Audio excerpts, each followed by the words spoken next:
Halo, apa kabar pemirsa? Senang sekali saya Wiki Adrian kembali menjumpai Anda dalam program Market Review, program yang akan membahas berbagai macam isu penggerak ekonomi Indonesia. Live streaming kami dapat Anda saksikan di www.idxchannel.com dan inilah Market Review selengkapnya. Ya, pemirsa, kondisi politik di Myanmar tengah bergejolak akibat kudeta militer yang dilakukan sekelompok orang beberapa waktu yang lalu. Meski demikian, para pengamat memprediksi bahwa situasi yang terjadi di Myanmar tidak akan berdampak signifikan terhadap hubungan dagang kedua negara. Kondisi politik di negara Myanmar tengah mengalami gejolak akibat kudeta militer yang dilakukan sekelompok orang pada beberapa waktu lalu. Meski demikian, para pengamat memprediksi bahwa situasi yang terjadi di Myanmar tidak akan berdampak signifikan terhadap perekonomian Indonesia, di mana hubungan dagang antara kedua negara relatif masih kecil. Berdasarkan data, ekspor Indonesia ke Myanmar telah mencapai senilai 1,03 dolar Amerika sepanjang 2020. Angka tersebut hanya sebesar 0,3% jika dibandingkan transaksi dengan negara-negara Asia Tenggara lain yang senilai 32,5 miliar dolar Amerika. Bahkan pengamat Indef justru menilai Indonesia memiliki peluang ekonomi dari kudeta yang dialami Myanmar, di mana dampak jangka panjang kejadian ini nantinya dapat menimbulkan relokasi industri dari Myanmar ke negara ASEAN lain yang diyakini dapat bisa menjadi peluang emas bagi Indonesia.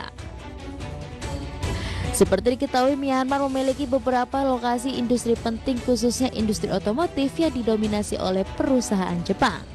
Selain itu, Myanmar juga memiliki sejumlah perusahaan tekstil pakaian dari merek global hingga brand dari Tiongkok. Berbagai sumber, IDX Channel.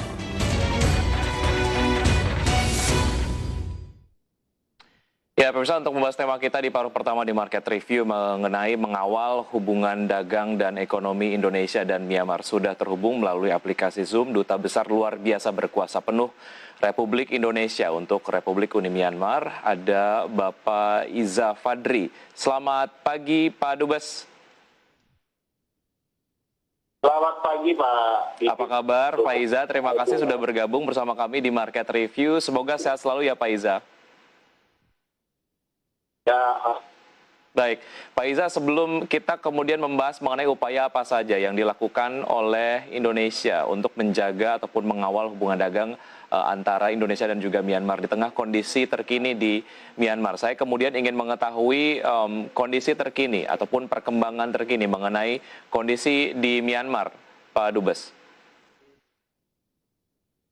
baik. Untuk kondisi terkini Myanmar ini bahwa nanti akan lahir dan sulit di depan di banyak perubahan kebijakan yang akan mungkin terjadi. Walaupun saat ini pemerintah berkuasa telah berkomitmen untuk menunjukkan program-program ekonomi dan proyek yang telah disetujui. Tapi kalangan bisnis dan kamar dagang asing khawatir akan adanya perubahan peraturan tiba-tiba seperti usulan hadir kripto dan amandemen elektronik transaction law tentang evaluasi diskusi tersebut. Sehari setelah kudeta 1 Februari 2012, memastikan masyarakat Myanmar terlibat dalam gerakan yang dinamakan obedience movement, mulai dari pegawai pemerintah, pekerja aktif, tenaga kesehatan, pekerja sektor transportasi, Railway Association. Pemerintah saat ini juga menghentikan penerbangan domestik sejak mulai 2021 dan memperpanjang pembatasan penerbangan kecuali relief tax dari Maret 2021. Pembatasan juga terkait penyebaran COVID. Kemudian gerakan EDM atau mogok massal berdampak langsung yang tidak terkendali akibat COVID-19. Operasi kantor layanan publik juga tersendat. Perusahaan Indonesia seperti Albert Plasma melaporkan bahwa dalam bertahan di pelabuhan. Kondisi ini serta terhambatnya pembayaran pihak internasional yang benar secara otomatis menghentikan kegiatan ekspor impor dan masih ketersediaan komoditas yang masih banyak didatangkan melalui impor. Di bahan bakar, begitu ada kenaikan ekonomi secara keseluruhan akan merasakan dampak. Walaupun tidak pernah ada perintah dari Bank Sentral, bukan besar bank swasta atau kantor cabang mesti tutup karena ketiadaan pegawai. Masyarakat khawatir akan ketersediaan uang. Karena itu antrian panjang kerap ditemukan di ATM. Transaksi digital tersedia, namun terbilang baru. Lebih transaksi ini terkadang tidak reliable karena jaringan internet tidak stabil. Hanya bank milik pemerintah, seperti BOD Bank, Myanmar Economic Bank, yang sudah mulai buka dan menerima nasabah dengan pembatasan dasar. Akhirnya Bank Sentral Myanmar mengumumkan pengaturan baru untuk aktivitas perbankan berlaku sejak 1 Maret 2001,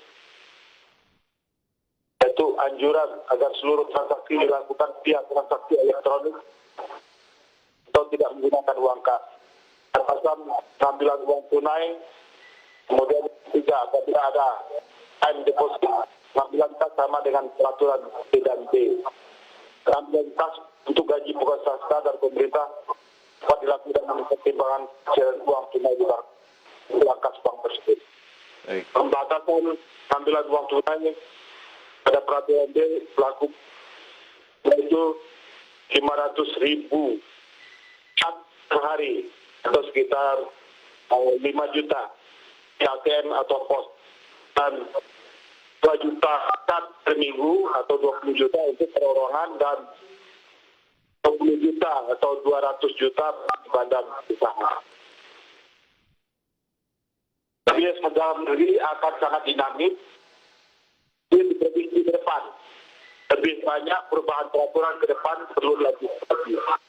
Itulah kebijakan baru terkait printing law dan sanksi dari negara barat berpotensi mempengaruhi kelancaran transaksi perdagangan dan lebih luas masyarakat kecil.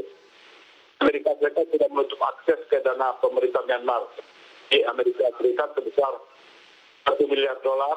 Bank Dunia juga mengirimkan surat penangguhan pemeriksaan uang atas permintaan yang diajukan 21 Februari.